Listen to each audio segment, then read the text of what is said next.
साथियों नमस्कार, स्वागत करते हैं आप सभी का आपके अपने YouTube चैनल में 69,000 शिक्षक भर्ती उत्तर कुंजी प्रकरण। और आज की कुछ खास खबरों के साथ मैं आपके बीच में उपस्थित हूँ। डीएलएड का गणित पेपर जो है निरस्त हुआ है, किन किन जिलों में क्या चीज़ें हैं, और इसके बाद वाणिज्य विभाग में लिपिकों की जो नई भर्ती निकल के आ रही है उस पर चर्चा करेंगे। तो फटाफट जुड़ जाएंगे जितने भी साथी हैं, चर्चा कर लेंगे आज की दो बड़ी खबरों और इसके साथ साथ जो कहीं याची नहीं है उनके लिए क्या रास्ते निकल के आ रहे हैं 69,000 शिक्षक भर्ती उत्तर कुंजी प्रकरण में, वो दोनों चीज़ें हम जो है इस वीडियो के माध्यम से बताने वाले हैं। तो फटाफट जुड़ेंगे, ज़्यादा से ज़्यादा आपका 2 से 3 मिनट लेंगे और उसी में अपनी सारी बातें रखने की पूरी कोशिश करेंगे। तो चलिए फटाफट देख लेते हैं यहाँ से। सबसे पहले तो यहाँ से अगर मैं बात करूँ कि डीएलएड के गणित पेपर को लेकर के, तो मथुरा के एक केंद्र की गणित विषय की परीक्षा जो है उसको निरस्त कर दी गई है। डीएलएड पर्चा लीक प्रकरण, अब तक 46 डायट प्राचार्यों ने अपनी अपनी रिपोर्ट को जो है भेज दिया है। तो लगभग डीएलएड में ऐसी चीज़ें देखने को बार बार मिलती हैं कि पेपर जो है आउट हो जाता है, उसके बाद उसको निरस्त करा दिया जाता है। कई बार ऐसी चीज़ें निकल के आई हैं। तो ये गणित का पेपर जो है मथुरा से जो है ये चीज़ें निकल के आ रही है। मथुरा, हालांकि और भी इस पर अभी खोज जारी है, चर्चा चल रही है। अपने स्तर पे जो टीम कार्य कर रही है, इसमें जो भी टीम बनाई गई है डाइट के द्वारा, वो इसमें खोज जारी की है कि और कहीं कहीं से क्या दिक्कतें आ रही हैं। जहाँ जहाँ दिक्कतें आएंगी वहाँ के पेपर को लेकर के दिक्कतें ज़रूर हो रही हैं। तो इस कड़ी में सबसे पहले जो है मथुरा के जो है एक केंद्र की परीक्षा जो है उसको पूरी तरह से निरस्त कर दिया गया है। देखना है इसमें नेक्स्ट परीक्षा के लिए क्या किस प्रकार से चीज़ें निकल करके आती हैं।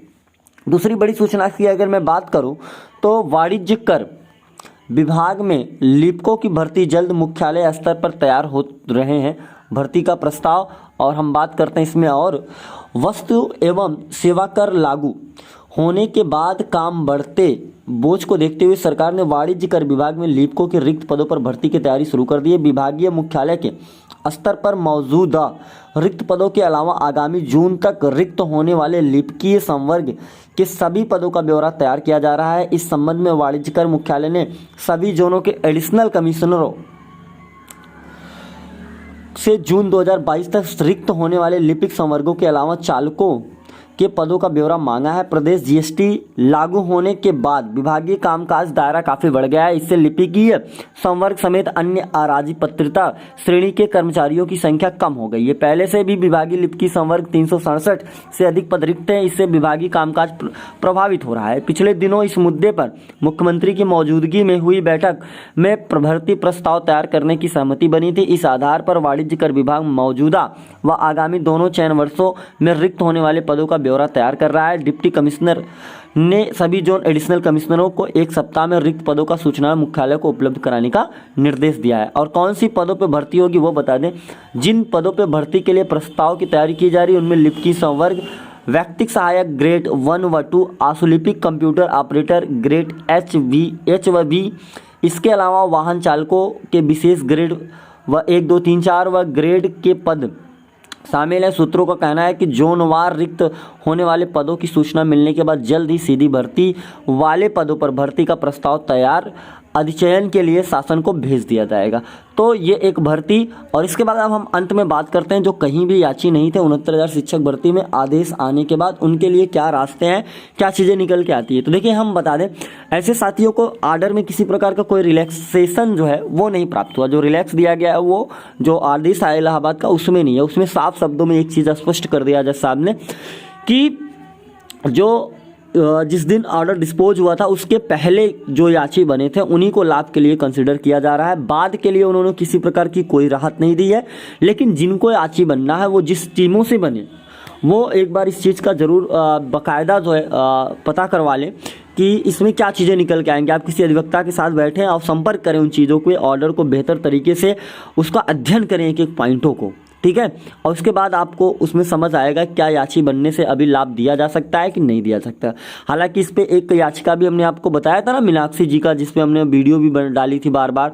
तो आप लोग बार बार उस चीज़ को पूछ रहे हैं तो हम बार बार उस चीज़ को बता रहे हैं। अब यह मेरी लास्ट वीडियो इस विषय में कि जो कहीं याची नहीं है वो बन रहे हैं, ठीक है। लेकिन एक बार आप ज़रूर संपर्क कर लें किसी अधिवक्ता महोदय से और बात कर लें क्या हमें इस पर कोई प्रॉफिट मिलेगा या नहीं मिलेगा। अगर मिलता है तो आप ज़रूर जुड़ जाएं।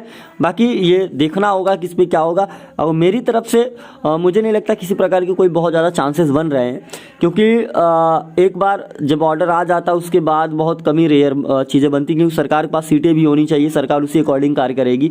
ठीक है, तो सरकार कभी नहीं चाह रही थी कि हम लोगों को नौकरी दें उत्तर कुंजी, और यहाँ संख्या बढ़ेगी तो भी सरकार कभी नहीं चाहेगी ऐसा कुछ हो, हमेशा उसका विरोध ही करेगी। क्योंकि मीनाक्षी जी के आदेश में सरकार ने खुद ही कहा कि ये बात के लोग हैं, इन्हें जो है खारिज कर दिया जाए, डिसमिस कर दिया जाए इस आर्डर को। तो फिर भी आप ट्राई कर सकते हैं, कोशिश कर सकते हैं। बाकी हमारे ऊपर जो प्रेशर बना रहे हैं याचिका डालने के लिए, नहीं तो हम नहीं याचिका डाल पाएंगे, नहीं, क्योंकि हमारी अभी जो हम डाल रहे थे तो हमने सबसे कहा था, इसी प्लेटफॉर्म पे चिल्ला चिल्ला के कहा था कई बार कि आप लोग जुड़ जाएं। जिनके पास उस समय फाइनेंशियल प्रॉब्लम थी हमने उनको भी जोड़ा है, ऐसी बात नहीं है। अगर कोई ये कह दे कि हमें फाइनेंशियल प्रॉब्लम थी, हमें टीम ने नहीं जोड़ा है, तो मैं बताऊँ मैंने सभी को जोड़ा। जिनके पास कम पैसा था, जिन्होंने 1000 रुपये दिया था, उनको भी मैंने जोड़ा था। जिनके पास कुछ लोग ऐसे थे जिनके पास एक भी रुपये नहीं था, मैंने उनको भी याची बनाया। उन्होंने कहा था सर बाद में दे देंगे, तो उन्होंने बाद में दिया भी है, वो भी आधा दिया है। तो ऐसी बात नहीं कि हमने जोड़ा नहीं किसी को, ठीक है। जिन्होंने दिया था सहयोग पूरा दिया था, किसी ने आधा दिया था, सबको हमने जोड़ा था। और मैंने यहाँ भी बोला, इसी प्लेटफॉर्म पर मैंने बोला है, अगर किसी को फाइनेंशियल कोई दिक्कत हो रही है तो आप राम जी से संपर्क कर सकते थे उस समय। लेकिन लोग उस समय हम लोगों को कोई वैल्यू नहीं दिए, कोई समझे नहीं क्या होगा क्या नहीं होगा, ठीक है। तो फिर कोई बात ही नहीं है। तो हालांकि अब जो है जब समय बीत गया तो पछताने का कोई फ़ायदा है नहीं दोस्त, ठीक है। जो 1 नंबर अभी बढ़ा है, अगर जो याची नहीं थे वो बने होते शायद उन्हें आज लाभ होता, वो बेसिक का हिस्सा जरूर बनते। तो बस एक छोटी सी जानकारी हमने आपको दे दी है। तो ये आज मॉर्निंग अपडेट, और इसके बाद जो कहीं याची नहीं थे उनके लिए हमने बता दिया। बाकी आप ट्राई कर सकते हैं, बन सकते हैं, ये आपके ऊपर है। तो बाकी और भी जो सवाल हैं आप कमेंट बॉक्स में छोड़िएगा। हम शाम तक आपसे मिलेंगे या दोपहर में मिलेंगे। तब तक के लिए आप सभी साथियों का बहुत बहुत धन्यवाद।